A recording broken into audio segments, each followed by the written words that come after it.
আসসালামু আলাইকুম। আপনারা সবাই কেমন আছেন? আলহামদুলিল্লাহ ভালো আছি। আমি এখন আছি জাহাপুর জমিদার বাড়ি, মুরাদনগর, কুমিল্লা।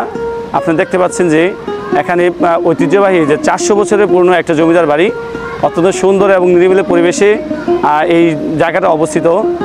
দেখতে পাচ্ছেন এখানে এই যে পুরাণ, মানে অত্যন্ত অনেক সুন্দর ডিজাইন করা এবং কারুকাজ করা। আসো, সামনে আসো।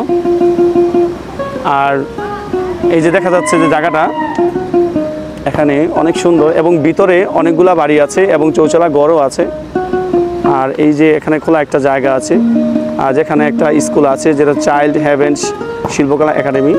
অর্থাৎ প্রতিনিয়ত এখানে অনেক খেলাধুলা হয় এবং নিরিবিলি পরিবেশে এখানে প্রতিদিন অনেক মানুষ এই জমিদার বাড়িকে দেখতে আসে। আপনারা চাইলে এখানে আসতে পারেন এবং সেই বাংলাদেশের ঐতিহ্য এবং পুরানো 400 বছরের পুরনো সেই জমিদার বাড়ি আপনারা চাইলে দেখতে পারবেন। সেই জাহাপুর জমিদার বাড়ি, মুরাদনগর, কুমিল্লা।